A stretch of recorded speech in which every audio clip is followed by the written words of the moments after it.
Imagínese que se le revela un secreto asombroso, oculto en las profundidades de la Biblia, que ha pasado desapercibido durante siglos. Se trata de una revelación capaz de transformar las percepciones sobre el lugar de las personas negras en la historia y la espiritualidad. Una verdad deliberadamente olvidada y cuidadosamente protegida de miradas ajenas. Hablaremos de por qué, según los textos antiguos, a las personas negras se les ha encomendado una misión única y sagrada. Esto no es una mera teoría o un llamado a la acción, sino el resultado de un minucioso análisis de testimonios bíblicos olvidados, conexiones espirituales y hechos históricos que hasta ahora habían permanecido en la sombra. Se trata de cómo el destino de las personas negras está ligado a antiguas profecías, civilizaciones perdidas e incluso al regreso del Mesías. Y lo más sorprendente es que todo esto ya estaba predicho, pero por alguna razón se ha mantenido oculto al público. ¿Acaso siglos de opresión, marginación y persecución de las personas negras son solo una cadena de trágicas coincidencias? ¿O hay detrás de ello un propósito espiritual superior, cuya clave abrirá el camino al despertar espiritual en los últimos tiempos? Si se mira la Biblia sin prejuicios, se pueden descubrir señales asombrosas que apuntan a los descendientes de Cus, los pueblos de Etiopía y otras naciones cuyos nombres fueron borrados de las páginas de la historia. Existe un hilo profético que conecta a las personas negras con el cumplimiento de una misión especial que trasciende fronteras nacionales, religiones y culturas. Es una herencia espiritual de reyes, profetas y guerreros, lista para reclamarse de nuevo. Y las profecías que parecían meros símbolos, adquieren un nuevo significado a la luz de la verdadera identidad del pueblo elegido. ¿Sabía usted, por ejemplo, que el Edén bíblico, según las Escrituras, se encontraba en tierra africana? Que los nombres de pueblos negros aparecen en los textos originales de la Torá y los profetas. Que existen indicaciones directas sobre la participación de los pueblos africanos en la restauración del reino de Dios en la tierra. Estos versículos fueron ignorados durante mucho tiempo porque revelan el papel sagrado de las personas negras en el plan eterno del Creador. Y si usted pertenece a este pueblo, es posible que dentro de usted ya madure la premonición de los cambios venideros. Se hablará de las raíces africanas ocultas en el libro del Génesis y en los textos proféticos, del papel de Cus, Etiopía y los pueblos negros en la historia espiritual de la humanidad. Quizás Jesús y otros personajes bíblicos tenían un aspecto muy diferente al que se suele creer en Occidente. Se hablará de las manipulaciones históricas destinadas a sustituir identidades y ocultar la verdad, y lo más importante, del papel único de las personas negras en el plan de Dios para los últimos tiempos. Pero antes de sumergirnos en este tema, cabe hacerse una pregunta importante. ¿Está usted dispuesto a ver la Biblia con otros ojos? ¿Está dispuesto a desechar viejas creencias y a abrirse a una verdad que puede cambiar su percepción del mundo, despertar su espíritu y conectarle con un destino que quizás ya sentía, pero no podía explicar? La verdad está a punto de ser revelada, y cuando esto ocurra, el mundo ya no será el mismo. La verdad permanece inmutable. Conscientes de la grandeza de las verdades que aquí se revelan, volvemos a los orígenes. Para comprender por qué el Creador eligió a los africanos para una misión especial, hay que remontarse al principio de los tiempos. No a relatos ficticios, sino al libro del Génesis, la cuna de la humanidad y el punto de partida del plan divino para la tierra. El segundo capítulo del Génesis nos presenta una descripción vívida, detallada y simbólica del jardín del Edén. No es solo un lugar mítico, sino una realidad geográficamente definida que muchos pasan por alto. La Biblia no oculta la ubicación del Edén. En Génesis 2, 10, 14, el texto sagrado señala 4 ríos que regaban el jardín: Pisón, Gihón, Tigris y Éufrates. Aquí es donde comienza la clarificación. Los ríos Éufrates y Tigris son bien conocidos y fluyen por Mesopotamia, en el territorio del actual Irak, pero el Pisón y el Gijón conducen a tierras más antiguas y olvidadas, Jávila y Cus. Aquí se abre la visión espiritual.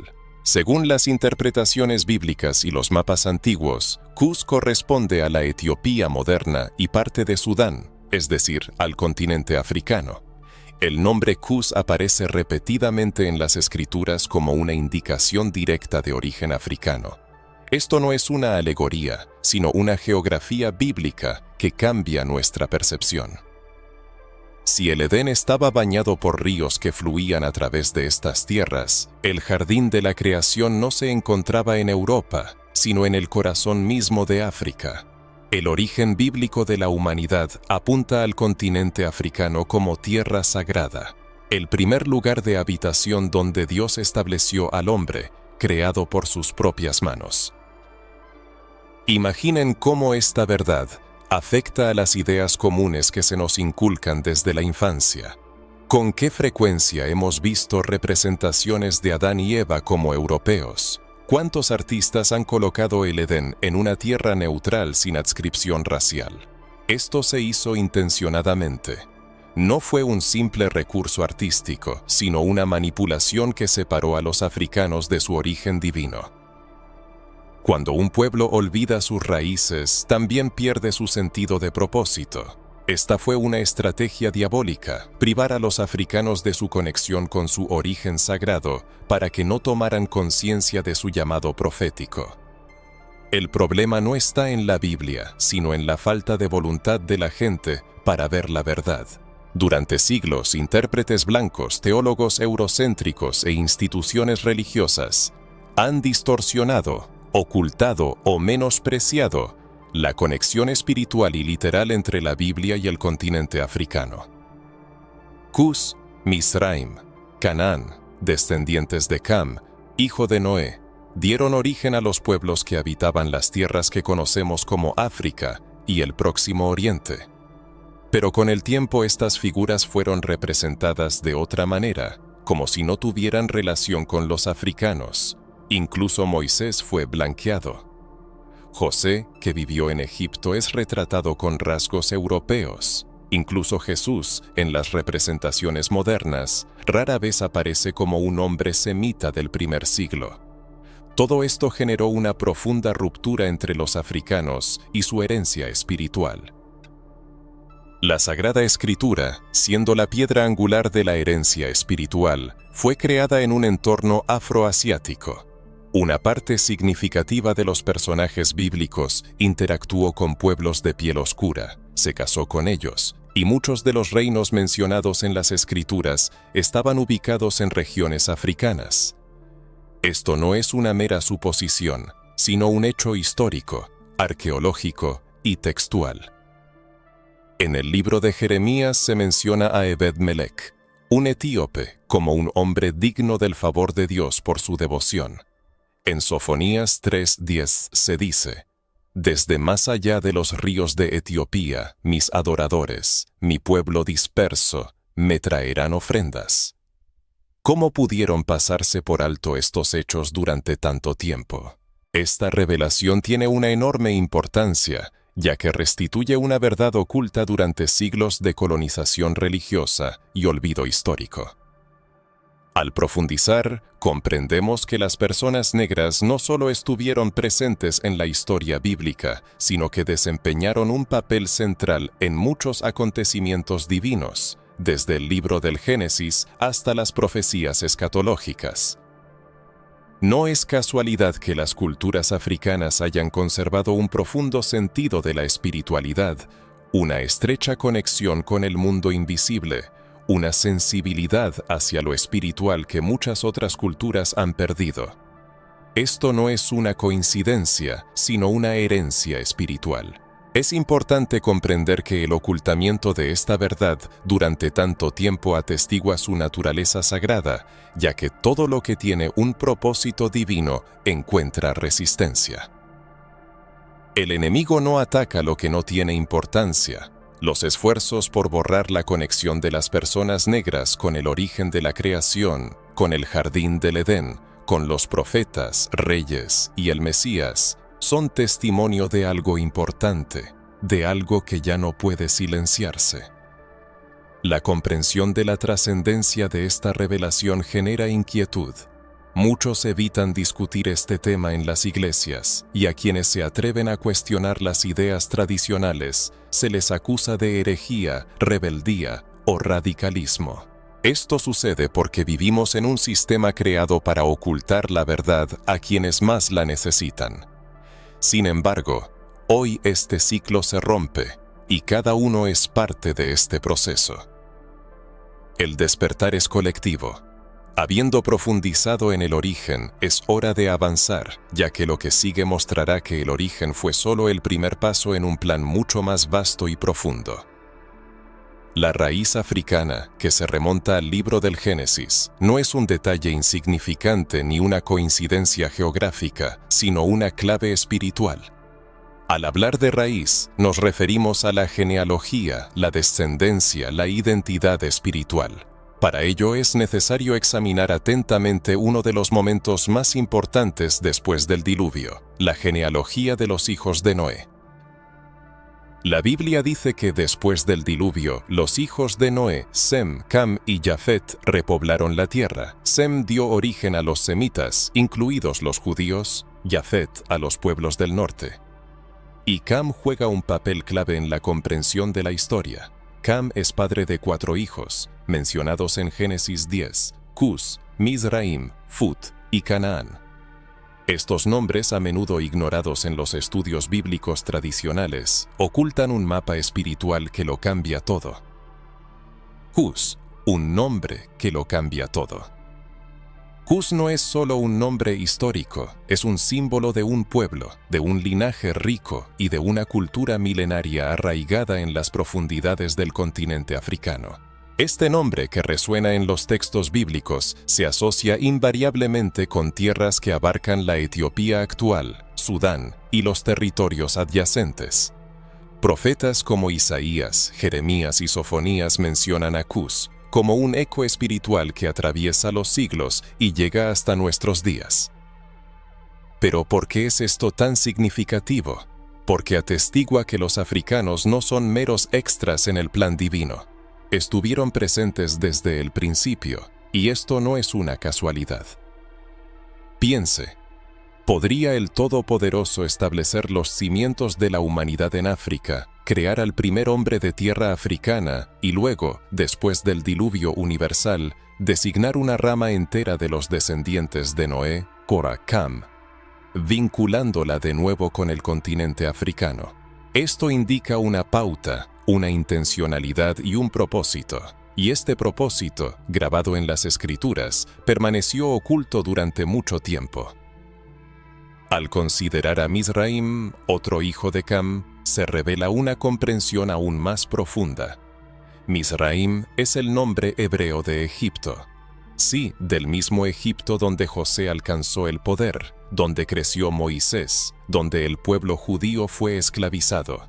Egipto no fue un mero telón de fondo en los acontecimientos bíblicos. Fue un imperio poderoso, creado por los descendientes de Cam, gente de piel oscura, con una rica cultura y una profunda espiritualidad. Egipto ejerció una enorme influencia en el mundo antiguo en los campos de la tecnología, la medicina, las matemáticas y las creencias religiosas. Y todo esto forma parte del legado de Cam, una herencia ancestral africana. ¿Y qué hay de Canaán, el cuarto hijo de Cam? A pesar de que su nombre se asocia con la maldición pronunciada por Noé, es importante entender que esta maldición concernía personalmente a Canaán, y no a toda la descendencia de Cam.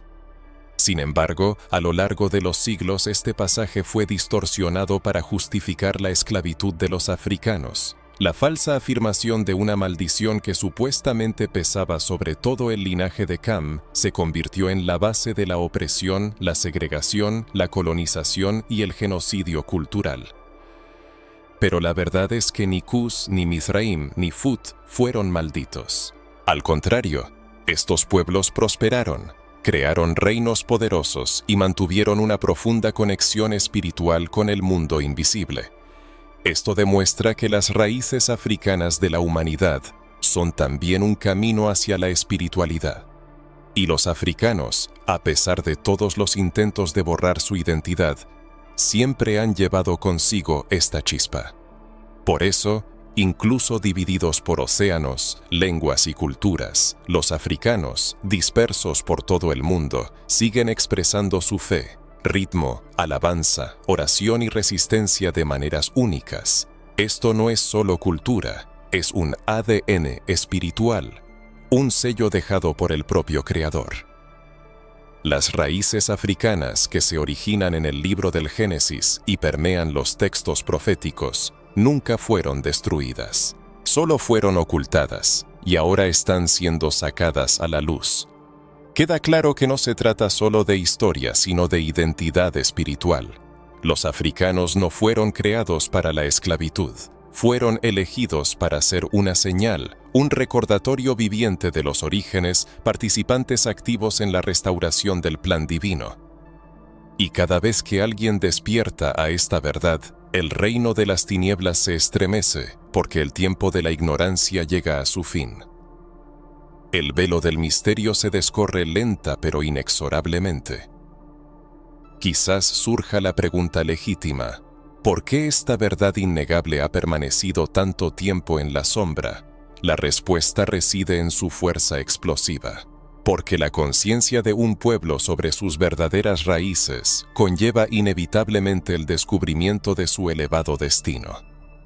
Y un pueblo, guiado por una clara comprensión de su misión, se convierte en una fuerza verdaderamente inquebrantable. Un pueblo que ha comprendido que por sus venas corre la sangre de los grandes cusitas, descendientes de Misraim, sabios reyes y profetas, líderes valientes y sacerdotes piadosos, se transforma en un ejército espiritual, listo para cumplir la misión predestinada desde lo alto, escrita incluso antes de la creación del mundo. Sin embargo, la emoción, la agradable incomodidad y la sed insaciable de conocimiento que el lector experimenta en este momento son solo los primeros brotes del despertar. Porque cuando el Todopoderoso arroja la semilla de la verdad en un alma receptiva, Él mismo se ocupa incansablemente de su crecimiento hasta que dé frutos abundantes. Y es muy posible que el lector no esté aquí por casualidad, sino porque él mismo es uno de esos frutos maduros. Quizás le está reservado el papel no solo de observador, sino también de testigo activo. Y esto no es un pasatiempo frívolo, sino la mayor responsabilidad y un destino predestinado. Los acontecimientos venideros mostrarán que lo que parecía ser solo una historia de origen, en realidad es el primer paso en el camino hacia un plan grandioso, profundo y poderoso del que antes no se había hablado. Porque cuando se trata del linaje de Cus, no se trata solo de nombres antiguos perdidos en las páginas del libro del Génesis o en crónicas polvorientas. Se trata de una línea viva y palpitante que atraviesa toda la historia bíblica, dotada de poder, singularidad y una vocación que aún resuena en los corazones de millones de personas, incluso si aún no lo han percibido. Cus, hijo de Cam, no es solo otro nombre en el árbol genealógico de la Biblia. Es el símbolo de una nación, de un pueblo con una espiritualidad ancestral a la que el Todopoderoso permitió prosperar con un propósito determinado. Y este propósito no fue destruido, sino solo ocultado. Pero ahora el velo del misterio se descorre, y cuanto más se revela, más claro queda que la Sagrada Escritura siempre habló de este pueblo. La pregunta es, ¿quién tuvo ojos para ver? Etiopía, que en las Escrituras a menudo es sinónimo de Cus, aparece repetidamente en contextos proféticos, y no por casualidad o como un elemento secundario. Al contrario, en varios pasajes se presenta como una señal profética de las obras venideras del Todopoderoso en los últimos días. Uno de los textos más asombrosos se encuentra en el libro del profeta Sofonías 3:10, donde proclama: Desde más allá de los ríos de Etiopía, mis adoradores, mi pueblo disperso, me traerán ofrendas.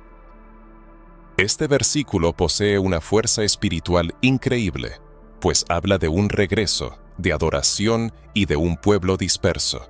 Y es completamente obvio a quién se refiere.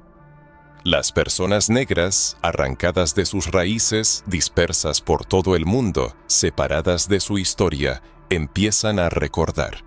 Y esto no es una mera nostalgia cultural, sino un despertar espiritual. El libro del profeta Sofonías ya no puede ignorarse. Revela que a los descendientes de Cus se les ha reservado un papel destacado en lo que el Todopoderoso hace y aún hará en los últimos días de la historia humana. No están al margen, no han sido olvidados ni rechazados. Han sido preservados, como una semilla enterrada bajo el peso del tiempo, que ahora se abre paso a través de la tierra seca de la ignorancia y la opresión para brotar con nueva fuerza. El ascenso a la grandeza está predestinado. No es casualidad que el despertar espiritual abarque a los hijos e hijas de África, así como a la diáspora negra, lo que es el cumplimiento de antiguas profecías. La historia testifica: en momentos clave de los acontecimientos bíblicos, los pueblos de Cus o Etiopía juegan un papel destacado. En el libro de Números, Moisés, líder del pueblo judío, toma por esposa a una cusita, lo que provoca el descontento entre sus compatriotas. La intervención del Todopoderoso para proteger esta unión subraya el valor inherente al linaje de Cus, que rompe las normas establecidas y desafía la lógica tradicional. La presencia de Cus marca acontecimientos proféticos. En el segundo libro de Samuel y en el libro del profeta Isaías se menciona a Tirhacá, rey de Etiopía, quien defendió Jerusalén de la invasión asiria. El reino de Cus, representado por un pueblo negro, actúa como un escudo que protege al pueblo elegido. Los salmos contienen versículos proféticos. Etiopía extenderá sus manos a Dios. Salmo 68:31. Esto no es solo poesía, sino una profecía velada.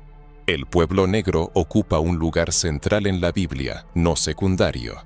El sistema ha buscado distorsionar esto, alterando imágenes, tergiversando interpretaciones y silenciando hechos históricos. Sin embargo, la verdad es inquebrantable y el Espíritu de Dios restaura lo perdido.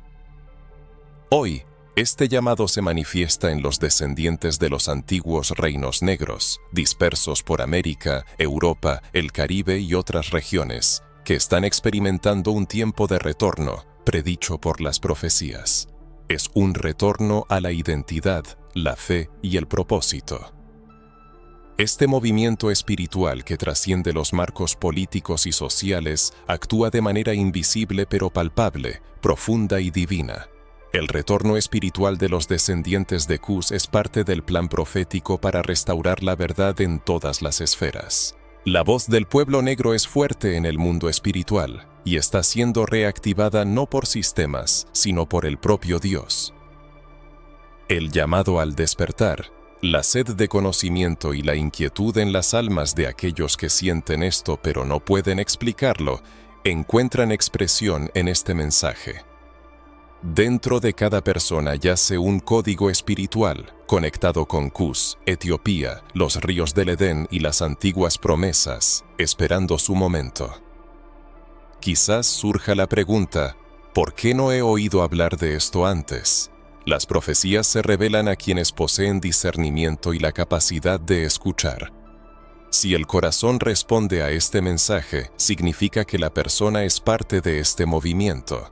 Esto no es una casualidad, sino parte de los cambios que ocurren a través de la vida, la voz y la conciencia espiritual. La siguiente etapa de la comprensión de la verdad, que está más cerca de lo que parece, es la reconsideración de la figura central de la fe cristiana. Si las raíces africanas de la humanidad no son un mito, si los descendientes de Cus tienen un destino profético especial, Si la Sagrada Escritura asigna a las personas negras un papel activo e importante en el plan divino, entonces es hora de hacer una pregunta directa. ¿Qué lugar ocupa Jesús en este rompecabezas espiritual? ¿No hay algo oculto también sobre él? ¿No es la imagen de Cristo, familiar desde la infancia, parte de una falsificación histórica y espiritual a gran escala? Porque si el enemigo de la humanidad sabía que ocultar la verdadera identidad de las personas negras las desconectaba de su vocación, es lógico suponer que ocultar la verdadera apariencia de aquel que representa a Dios encarnado también fue un movimiento estratégico. Y si la verdadera imagen de Cristo fue distorsionada intencionalmente, no por preferencias artísticas, y si el color de piel, los rasgos faciales y el origen étnico de Jesús fueron alterados para alejar a las personas negras de la imagen del Salvador, porque lo que parece un simple simbolismo, en realidad puede ser una poderosa clave espiritual. Quien controla la imagen, controla también la identidad. Durante siglos, la imagen dominante de Jesús ha sido la de una apariencia europea, piel clara, ojos claros, cabello liso. El arte occidental consolidó esta imagen, convirtiéndola en un estándar aceptado. Pero ¿dónde están los fundamentos bíblicos para esto? ¿Dónde están esas líneas que afirman que Jesús era un europeo de piel clara y ojos azules? La respuesta es simple: tales líneas no existen. Ningún texto bíblico confirma esta imagen. Si se observan las realidades geográficas, culturales y genéticas de la época, resulta evidente que algo no encaja. Jesús nació en Belén, creció en Nazaret y vivió en el Próximo Oriente en el primer siglo, una región donde predominaban los rasgos afroasiáticos, cabello rizado, piel morena, rasgos faciales expresivos. O sea, esta descripción no solo es lógica, sino que está respaldada por diversos documentos históricos que son deliberadamente ignorados. Un ejemplo es la llamada Carta de Poncio Pilato, un documento apócrifo que, sin embargo, es estudiado y citado por historiadores. En esta carta supuestamente dirigida por Pilato al emperador romano Tiberio, se encuentra una asombrosa descripción de Jesús. Su rostro es severo, pero lleno de serenidad. Su cabello es del color del vino tinto oscuro, ondulado y cae hasta los hombros. Su piel es del color del trigo maduro, quemada por el sol, y sus ojos son penetrantes como los de un león. Cabe preguntarse por qué descripciones similares nunca se incluyeron en los textos religiosos tradicionales. ¿Por qué se impone persistentemente una imagen de Jesús con rasgos europeos, a pesar de las evidencias históricas que sugieren lo contrario? Porque la imagen forma la identificación, y la identificación genera autoridad. Si las personas negras hubieran crecido viendo una imagen de un Jesús de piel oscura, con rasgos familiares, con cabello similar al suyo, esto habría tenido un impacto enorme. La autoconciencia espiritual de toda una generación se habría transformado. Niños negros, viviendo en barrios desfavorecidos, en los márgenes de las ciudades, en condiciones de opresión, mirarían la cruz y verían un rostro similar al suyo. Esto lo cambia todo, porque cambia la percepción de quién es digno. Cambia la percepción de quién está cerca de Dios. Cambia la creencia en lo que es posible. Por eso esta imagen fue borrada. Con el tiempo la imagen de Cristo fue distorsionada. Las instituciones religiosas, estrechamente entrelazadas con el poder político, llegaron a creer que la imagen de Dios debía reflejar el poder terrenal, que durante siglos se asoció con la cultura blanca, europea y colonial. Por eso, el blanqueamiento de Cristo no fue una coincidencia, sino una estrategia cuidadosamente orquestada. Y esto no es solo un error histórico, sino una profunda distorsión espiritual, porque al cambiar la apariencia del Salvador, también se altera la autopercepción de quienes creen en Él. Vale la pena considerar, ¿y si Jesús realmente tuviera rasgos característicos de las personas de piel oscura? Y si sus pies fueran de color bronce, como describió Juan en Apocalipsis, y si su cabello fuera rizado como lana, y su voz sonara como el estruendo de aguas turbulentas. ¿Qué significado tendría esto para la población africana? ¿Cómo afectaría esto a la perspectiva histórica que durante siglos se ha utilizado para oprimir y subyugar a las personas de piel oscura? Esto significaría que aquel a quien se representó como europeo, en realidad siempre estuvo del lado de los desfavorecidos. Esto significaría que los africanos siempre estuvieron cerca de Jesús, que Él siempre estuvo con ellos. Además, quizás Jesús fue rechazado no solo por sus enseñanzas, sino también por su apariencia. El profeta Isaías previó: «No hay en él parecer ni hermosura, le veremos, mas sin atractivo para que le deseemos, despreciado y desechado entre los hombres». ¿Se refiere esto solo al aspecto espiritual o también al físico? ¿Qué hace que una persona provoque rechazo a primera vista, de modo que la gente no quiera acercarse a ella? ¿Qué apariencia causa tal aversión? Y si esta profecía habla no solo de su misión mesiánica, sino también de su apariencia, del color de su piel, de su origen. Esto nos lleva a una pregunta delicada pero importante. ¿Cuántas personas de piel oscura se han sentido inferiores por creer que Dios es diferente a ellos? ¿Cuántas oraciones se elevaron con la imagen de un Jesús europeo en mente, sin saber que la verdadera apariencia de Cristo podría haber sido mucho más cercana a la suya? Y si el poder de la cruz también está relacionado con la restauración de la imagen de Dios en cada uno de nosotros. No se trata solo de la pigmentación de la piel, sino de la identidad espiritual, de la retribución histórica, de la justicia divina, de la sanación interior. Cuando un pueblo comienza a ver a Dios tal como es en realidad, sin las distorsiones del sistema, sin los adornos de la religión institucional, alcanza la libertad. Y un pueblo de espíritu libre no puede ser controlado, oprimido o silenciado, porque se ve a sí mismo en Dios. Y esto es inquebrantable. Quizás por eso esta verdad fue suprimida durante tanto tiempo, porque libera, restaura y resucita. Cuando se revela la conciencia de que Jesús posiblemente tenía rasgos mucho más cercanos a las personas de piel oscura de lo que se enseñaba, no hay vuelta atrás. La mente se expande, el corazón late de otra manera, el espíritu comprende que algo fue robado y ha llegado el momento de recuperarlo. Pero, ¿cómo fue posible esto? ¿Cómo se alteró la imagen de Cristo? ¿Cómo se excluyó el legado espiritual de todo un pueblo de la narrativa? ¿Cómo una Biblia escrita en tierras afroasiáticas por personas de piel oscura se transformó en un conjunto de reglas europeas con personajes blancos de ojos azules y nombres alterados para complacer a una estructura de poder que estaba lejos de ser divina?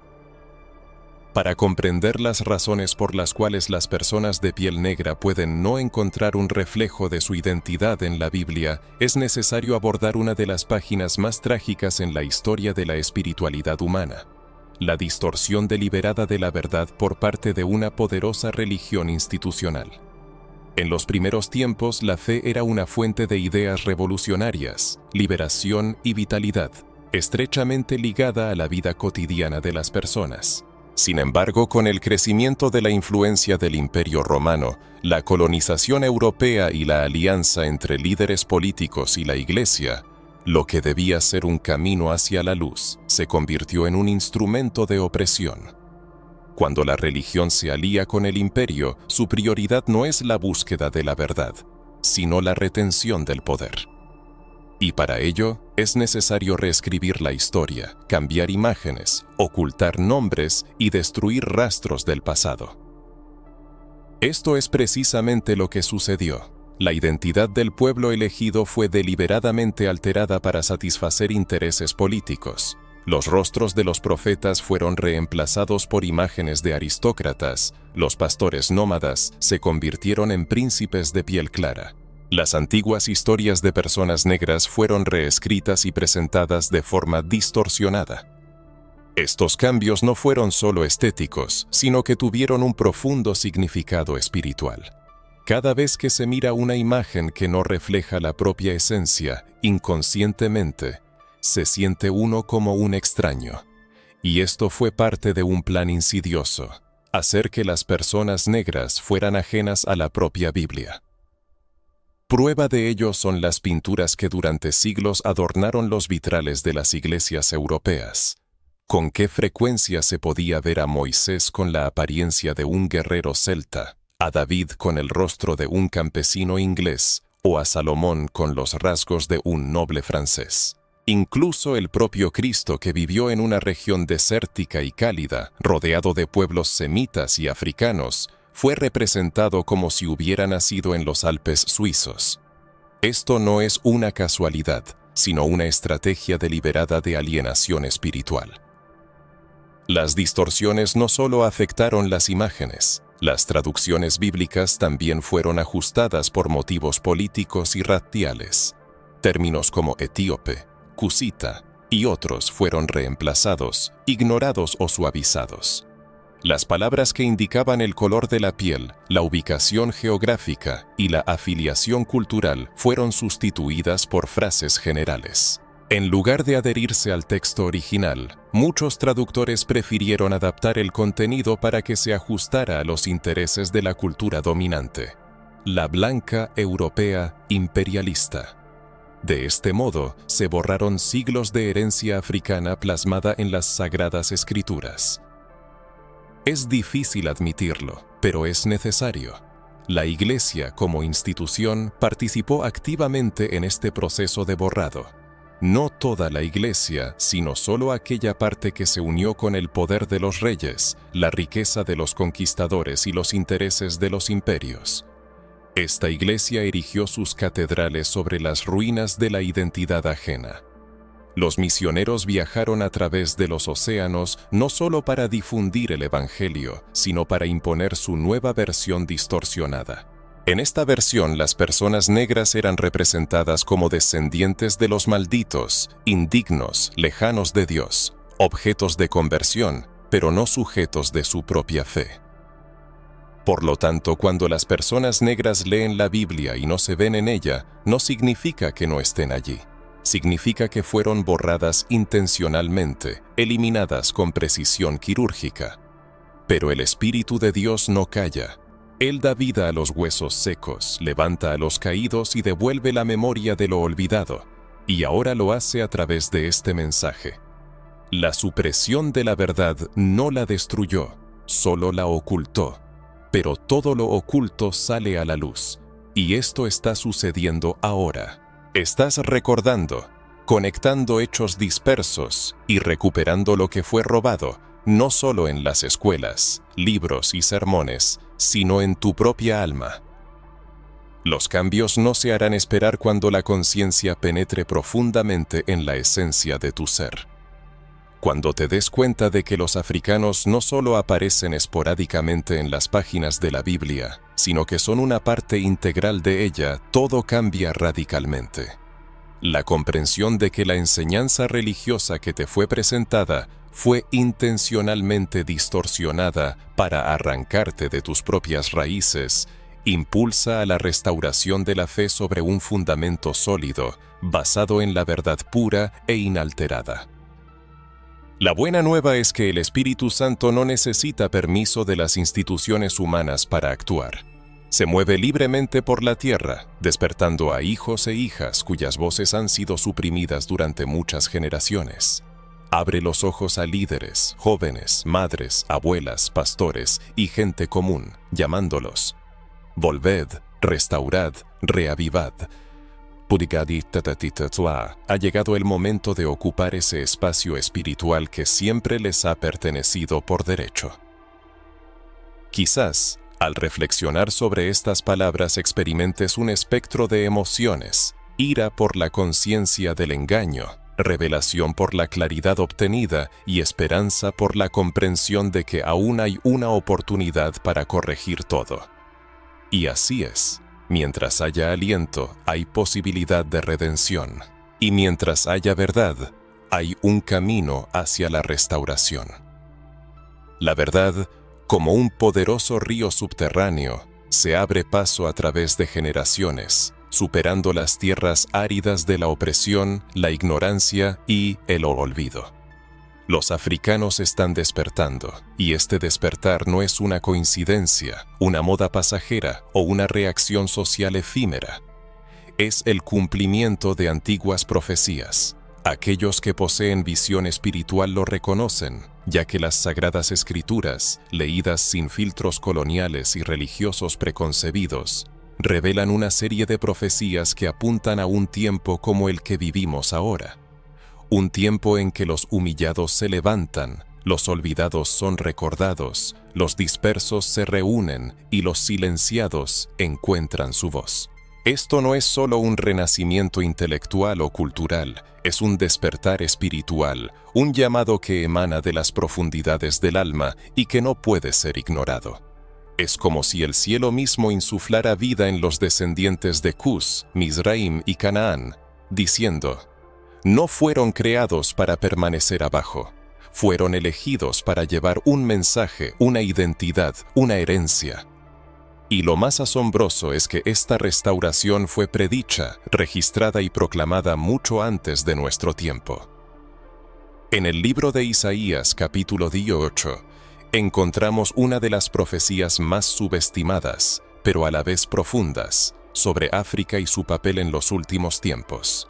El profeta describe una tierra más allá de los ríos de Etiopía, habitada por un pueblo alto y de piel clara, que será devuelto a la presencia de Dios para adorarle. Muchos pasaron por alto este texto sin comprender su significado, pero ahora, a la luz de la revelación, adquiere una nueva fuerza, hablando de un pueblo de origen africano, dividido por las aguas, que en el tiempo señalado regresará a su Creador. Y ese tiempo ha llegado. El libro de Jeremías capítulo 13 también contiene una profecía asombrosa. Dios ordena al profeta que entierre un cinto de lino junto al río Éufrates, y luego lo saque ya podrido. Y luego declara: así destruiré la soberbia de Judá y de Jerusalén. Pero el contexto aquí es mucho más amplio. Se trata de la pérdida de identidad, del extrañamiento, de un pueblo que al ser arrancado de su esencia, se degrada espiritualmente. Esto nos recuerda a muchos pueblos, pero especialmente al pueblo negro, cuya espiritualidad, origen y dignidad han sido distorsionados a lo largo de la historia como resultado de siglos de opresión, esclavitud, adoctrinamiento y manipulación. Y sin embargo, han resistido y se levantan. Lo que observamos hoy en diversas partes del mundo es una manifestación silenciosa pero poderosa de esta profecía en acción. En las comunidades afrodescendientes de América, el Caribe, Europa y la propia África, crece el anhelo de reunificación, de búsqueda de raíces afrohebreas, del verdadero Elohim, del nombre sagrado, de la identidad original. En la era del despertar espiritual, es como si el Espíritu Santo activara códigos espirituales dormidos en los corazones de toda una generación. Esta generación, cansada de creencias superficiales, anhela la verdad auténtica, busca sus raíces y aspira a la reconciliación con un legado perdido. Este retorno a los orígenes no ocurre en ruidosas salas de conferencias o bajo el patrocinio de celebridades y megaiglesias. Nace en los hogares, en reuniones modestas, en el estudio profundo de los textos sagrados y en conversaciones que comienzan con la pregunta: si nuestra comprensión de la fe es incompleta. Este avivamiento espiritual surge desde adentro, como un movimiento clandestino que, sin embargo, es imparable. Los afroamericanos, independientemente de su edad y posición social, están despertando a su herencia espiritual, dándose cuenta de que no son solo víctimas de la historia, sino portadores de antiguas promesas, de un pacto y una alianza con Dios. Y cuanto más profunda es esta conciencia, más se tambalean los sistemas establecidos. Un pueblo que se ha reconocido en Dios ya no se deja controlar, no se doblega ante la presión y no acepta ser un observador pasivo de su propia historia.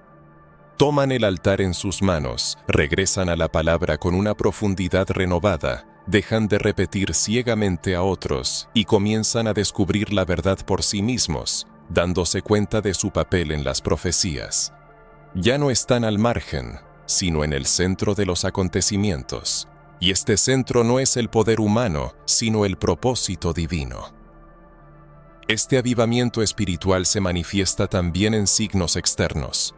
Cada vez más afroamericanos rechazan el cristianismo colonial y buscan conocer al Dios de Abraham con una nueva comprensión. Crece el interés por el estudio del hebreo, por comprender los textos sagrados en su contexto original, por reflexionar sobre los mandamientos fuera de la interpretación occidental. Se intensifica la sed de justicia, verdad y reconciliación con la Torá, los profetas y el pacto. Y, lo que es especialmente importante, se fortalece la confianza en que aún no es tarde para regresar a las raíces.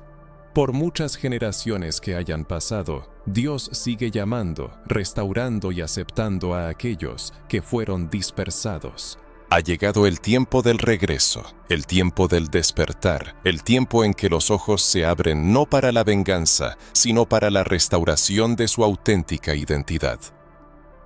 Este movimiento es espiritual y profético, y no puede ser detenido. La nueva generación ya no desea llevar una fe impuesta, formada por aquellos que nunca valoraron su cultura, origen y color de piel. Aspiran a una fe que refleje su esencia, hable su idioma, cante a su ritmo y los mire a los ojos, diciendo: siempre fuiste parte de esto. Y así es. Desde el Edén hasta las profecías de los últimos tiempos, desde los ríos de Etiopía hasta las favelas, desde los cantos de los esclavos hasta los salmos de David, desde el rechazo hasta la reconciliación, los afroamericanos siempre han ocupado un lugar especial en los planes de Dios. Y ahora regresan a Él con una conciencia renovada, fuerza y profundas raíces. Este avivamiento espiritual tiene un carácter profético e inquebrantable. Precisamente por eso, a lo largo de los siglos, ha sido objeto de constantes ataques. Ataques continuos, sistemáticos y deliberados se dirigieron no solo a la historia, sino al espíritu mismo del pueblo afroamericano. Estos ataques se manifestaron de diversas formas, pero ninguno fue tan cruel, traumático y profundamente arraigado como la esclavitud. Aquí es necesario respirar hondo, porque la narración que sigue no será fácil, pero es necesaria.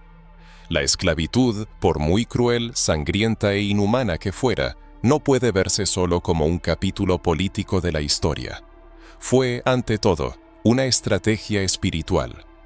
Sí, así es, una estrategia. El sufrimiento del pueblo afroamericano no comenzó en los barcos de esclavos. Fue previsto, permitido y en cierto sentido autorizado para lograr un propósito mucho más profundo. Y solo aquellos que miran el mundo con ojos de fe y espíritu son capaces de comprenderlo. Si se mira solo con los ojos de la carne, todo parece injusto, y de hecho lo es. Pero cuando se comprende que cada sufrimiento tiene raíces espirituales, se empieza a ver más allá del dolor. La esclavitud no fue simplemente un crimen humano, sino un sistema espiritual diseñado para borrar el destino divino del pueblo afroamericano en la Tierra. En el planeta Tierra se desarrolla un drama eterno. La historia testifica que esta no es la primera vez que la humanidad se enfrenta a desafíos similares. En los textos sagrados se pueden encontrar ecos de estos patrones recurrentes. Recordemos, por ejemplo, el antiguo Egipto, donde el pueblo hebreo, portador de la promesa y fiel a un Dios invisible, fue sometido a una cruel esclavitud durante más de 4 siglos. Un imperio poderoso, armado con tecnología avanzada y sabiduría, no podía tolerar la existencia de un simple pueblo nómada, cuya fe representaba una amenaza para el sistema establecido. La respuesta del sistema fue la opresión, el afán de aniquilación. Sin embargo, como muestra la historia, este tiempo de esclavitud se convirtió en un período de preparación y fortalecimiento del espíritu, despertando un clamor de los oprimidos que llega al cielo con una fuerza especial. Una situación análoga surgió en Babilonia, donde un pueblo, despojado de su tierra e identidad, se encontró cautivo de una cultura ajena, privado de la posibilidad de adorar a sus dioses. Babilonia buscaba no solo el control físico, sino también la esclavización del alma, intentando reemplazar el idioma, la memoria y los valores, provocando una amnesia espiritual.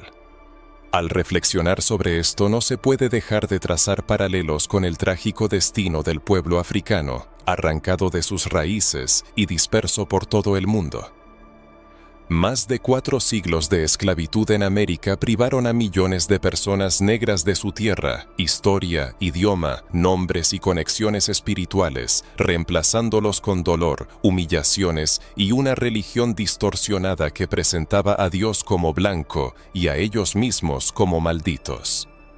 Esto no fue solo una tragedia humana, sino un asedio espiritual dirigido a suprimir el despertar, la reunificación con el origen y la conciencia de su identidad. El sistema buscaba hacerles ver como inferiores, descendientes de Cam, malditos, mientras que ellos eran herederos de un pacto profético con Dios. La esclavitud se convirtió en un instrumento de encarcelamiento espiritual. Pero incluso en estas condiciones insoportables, el espíritu resistió, manifestándose en canciones en los campos, lamentos en los barrios de esclavos y oraciones secretas, que atestiguan una fe inquebrantable que ahora despierta con nueva fuerza. Los sistemas modernos también son un reflejo de los escenarios egipcio y babilónico. Las instituciones educativas que silencian la verdadera historia, los medios de comunicación que representan a las personas negras exclusivamente en contextos de dolor y criminalidad, las organizaciones religiosas que evitan discutir cuestiones de identidad, origen y destino, son todos elementos de una estructura espiritual destinada a mantener un estado de letargo. Un pueblo que no conoce su historia se vuelve vulnerable a la manipulación y la esclavitud. Por eso se han dedicado tantos esfuerzos a borrar la identidad espiritual de las personas negras, ya que la conciencia de su verdadera esencia es la clave para la liberación. Y ahora, la conciencia está despertando. Los hijos e hijas del Altísimo recuerdan quiénes son, rechazando las etiquetas impuestas por el sistema y regresando a sus raíces espirituales. Se dan cuenta de que fueron llamados a algo más grande, y todos los sufrimientos vividos no fueron en vano, porque Dios es capaz de transformar el dolor en dirección, el sufrimiento en sabiduría y la aflicción en una herencia que será utilizada no para la venganza, sino para una gran misión. Las tragedias y pruebas que asolan a la humanidad llevan a muchos a preguntar con voz adolorida, ¿por qué el Todopoderoso permitió esto?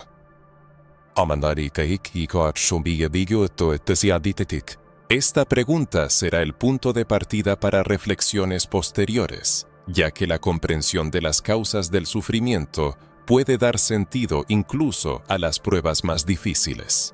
Lo vivido puede convertirse no en un motivo de venganza, sino en un estímulo para una misión elevada. Cuando el dolor adquiere un propósito, se transforma en una fuerza poderosa. En esto reside la respuesta que muchos buscan, a veces en silencio, entre lágrimas o con ira contenida. ¿Por qué Dios, viendo el sufrimiento de los oprimidos, los ríos de sangre derramada, la injusticia y la supresión de la identidad, no lo detuvo? Esta pregunta resuena en los corazones de quienes creen en Dios, pero no pueden conciliar su fe con la realidad del sufrimiento. Crecieron con la convicción de la justicia divina, pero fueron testigos de cómo la injusticia dejó una huella imborrable en generaciones enteras de sus antepasados. Sin embargo, la religión tradicional a menudo omite que el sufrimiento en el plan de Dios no es un punto final, sino un proceso, un camino, un crisol. Aquellos que están llamados a grandes logros a menudo pasan por las pruebas más severas, pues solo en el fuego se forja el oro verdadero.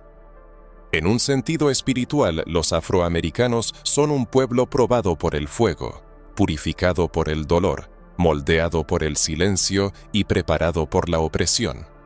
La comprensión de esta verdad puede cambiarlo todo, permitiendo ver en los sufrimientos vividos no un castigo u olvido, sino un proceso de purificación en el altar del sacrificio.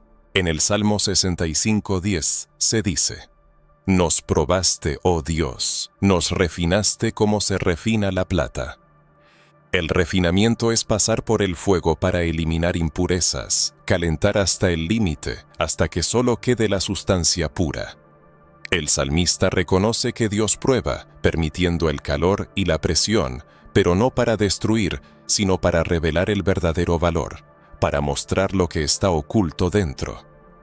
Es por eso que los afroamericanos, después de siglos de esclavitud, marginación, violencia e intentos de aniquilación, no solo resistieron, sino que están despertando, cantando, creando, liderando y levantándose.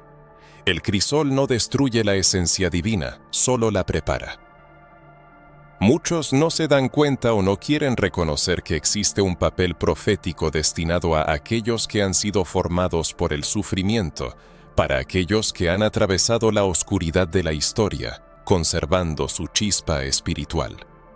Es a estas personas a quienes Dios elige para liderar, porque quienes han conocido el valle no temen la guerra, quienes llevaron cadenas conocen el precio de la libertad, y aquellos a quienes se les obligó a callar al encontrar su voz, hablan con una fuerza especial.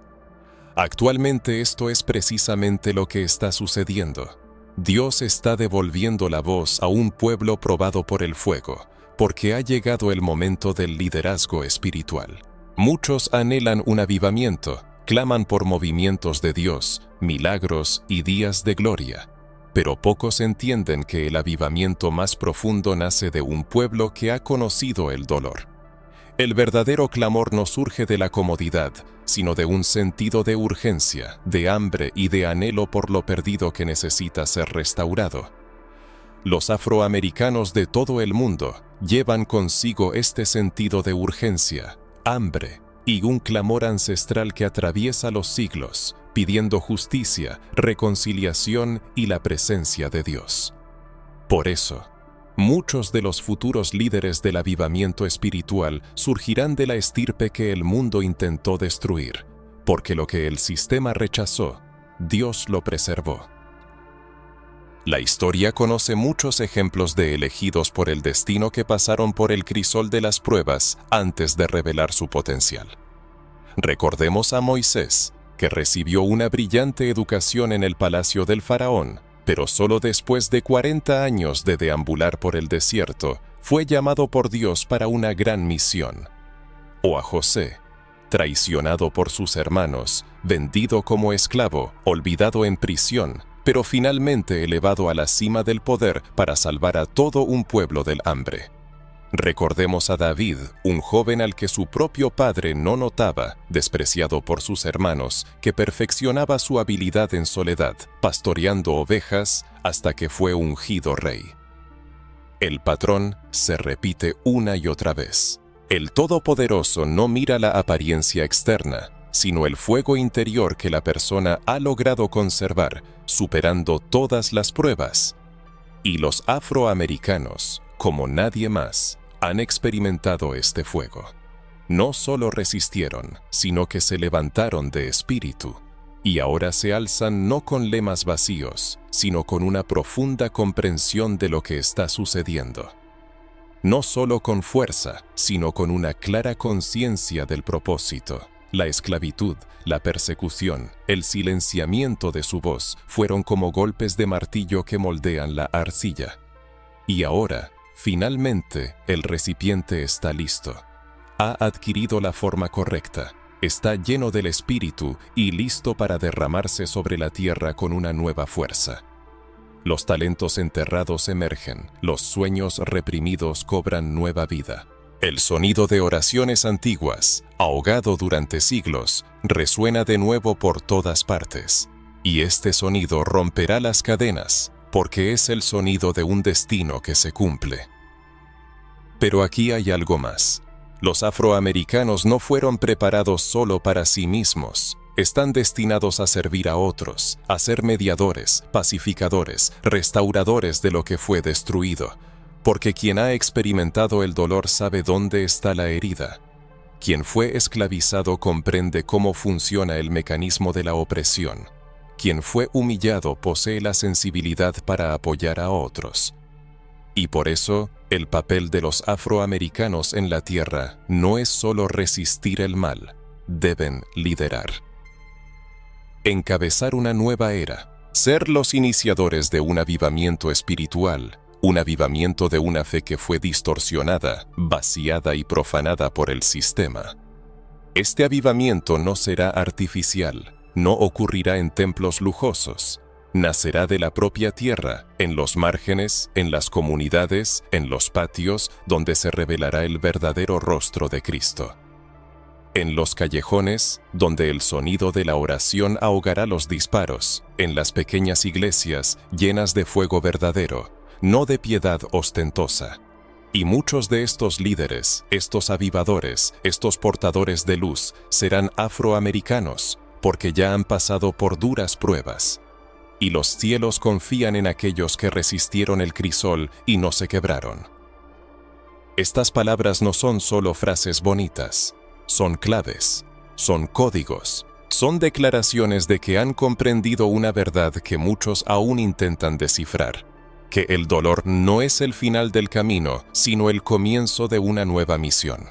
Porque los sufrimientos que no han doblegado, templan, las pruebas que no han consumido, purifican. La injusticia que no pudo silenciar la voz de la verdad, despierta. Y esto es precisamente lo que está sucediendo ahora con los afroamericanos de todo el mundo. Después de siglos de silencio, de distorsión de la verdad y de opresión, el Espíritu de Dios enciende una nueva conciencia, o más bien, reaviva una antigua llama que siempre ardió, incluso bajo las cenizas de la historia, una llama profética, una misión, un llamado que esperaba su momento. Y ese momento ha llegado. Vivimos en una época en que profecías milenarias se cumplen ante nuestros ojos, en una época en que Dios llama a los últimos a ser los primeros, en una época en que aquellos a quienes despreciaron se visten de gloria. Y entre todos los pueblos que se han levantado en este tiempo crucial, hay un pueblo marcado con un sello especial, disperso, perseguido, humillado, pero preservado. El pueblo afroamericano, con profundas raíces en la tierra prometida, que ahora se levanta como heraldo de la verdad en los últimos tiempos. El capítulo 60 del libro de Isaías no es solo poesía espiritual, es una profecía viviente. Levántate, resplandece, porque ha venido tu luz, y la gloria de Jehová ha nacido sobre ti. Este versículo ha sido utilizado durante décadas en sermones que llaman a la acción, pero pocos comprenden el significado profético que hay detrás. Isaías habla de un pueblo que estuvo sumergido en la oscuridad, que fue invisible para el mundo, que vivió en la sombra, pero que ahora encuentra la luz. La luz no solo como revelación, sino como fuerza, como dirección, como respuesta al llamado de Dios para brillar en la oscuridad de las naciones. Y si se lee atentamente el 4º versículo del mismo capítulo, se puede ver: alza tus ojos alrededor y mira, todos estos se han juntado, vinieron a ti. Tus hijos vendrán de lejos, y tus hijas serán traídas en brazos. No se trata solo de un regreso físico, es un retorno espiritual, es una reunificación de la identidad dividida. Es la diáspora que regresa no solo a la conciencia de quiénes son, sino también al lugar espiritual prometido. Dios está reuniendo a su pueblo, está liberando a los cautivos, está trayendo de vuelta a los dispersos, y entre ellos los afroamericanos, que llevan consigo un sonido que resuena desde el principio de los tiempos. En todo el mundo resuena el eco de un despertar espiritual, como una llamada de trompeta que se escucha en las iglesias africanas, donde el fuego de la fe arde con nueva fuerza, y en las favelas brasileñas, donde jóvenes afrobrasileños encuentran su identidad espiritual a través del estudio de la Biblia. Este mismo sonido se escucha en las reuniones en Nueva York, Londres y París, donde los descendientes de la diáspora africana, cansados de los falsos ídolos de la modernidad, regresan al Dios de Israel con ferviente devoción y profunda comprensión. En cada rincón del mundo donde un descendiente africano decide reunirse con sus raíces bíblicas, ocurre algo significativo que toca los cielos. Esta reunificación no es solo personal, sino también un signo profético. El capítulo 2 del libro de Joel se hace eco de esta misión, prometiendo el derramamiento del Espíritu sobre toda carne, sin distinción de género ni raza, sin discriminación étnica. Es este derramamiento del Espíritu el que despierta las voces que durante mucho tiempo fueron silenciadas. Hijos e hijas negros comienzan a profetizar, ocupando su lugar en el plan divino. Traen palabras nacidas no de doctrinas coloniales, sino de una experiencia personal de encuentro con Dios, quien nunca los abandonó. Ya no son solo observadores pasivos, sino participantes activos del designio divino. ¿Por qué sucede esto precisamente ahora? Porque en los últimos tiempos, Dios siempre elige a quienes menos se esperan para avergonzar a quienes se consideran preparados. ¿Y quién podría ser más inesperado a los ojos del sistema que las personas negras, que durante siglos fueron consideradas malditas, estigmatizadas como inferiores y adoctrinadas en el silencio y la sumisión? Pero ahora precisamente estas personas encuentran su voz. Predican, enseñan, restauran y sanan heridas espirituales usando verdades olvidadas. El propósito final de las personas negras no es solo resistir la opresión, sino también la redención. Consiste en recuperar verdades perdidas, elevar una adoración pura en medio de la Babilonia moderna y recordar al mundo que la presencia de Dios no habita en templos lujosos, sino en corazones que arden con un anhelo de un propósito superior. La misión de las personas negras es ser una voz que clama en el desierto, preparando el camino para el regreso del Rey. Consiste en llevar luz a las naciones, cumpliendo su llamado a ser una bendición para todas las naciones de la tierra. Y cuanto más intenta el enemigo reprimir esta misión, más fuerte florece en secreto. Porque lo que se siembra en el dolor brota con doble fuerza y lo que se riega con lágrimas produce frutos de unción. Y ahora estos frutos están comenzando a aparecer.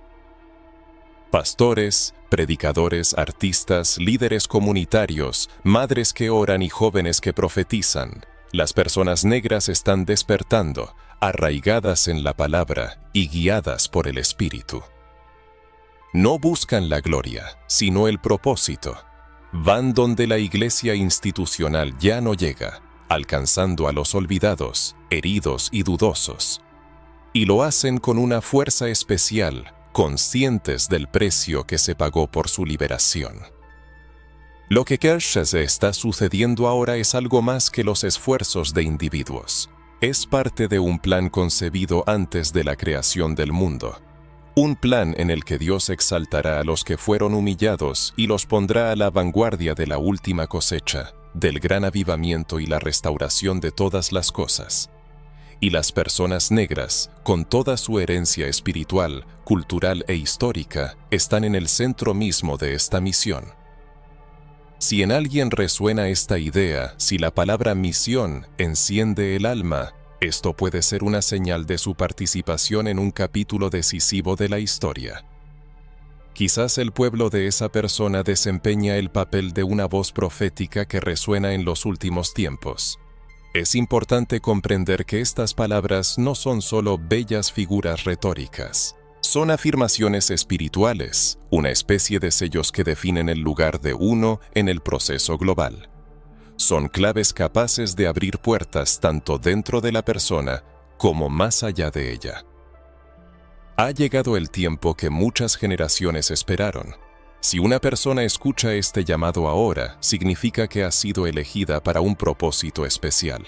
El camino que la trajo a este momento no es accidental. No solo ha sido testigo de algo, sino que ha recibido una invitación espiritual a la acción. En lo más profundo de su ser, es consciente de su papel en este despertar a gran escala. Por lo tanto, ahora es el momento más oportuno para dar el siguiente paso. Es necesario continuar profundizando en esta revelación, en la verdad que el sistema existente trató de ocultar, pero que ahora se está revelando.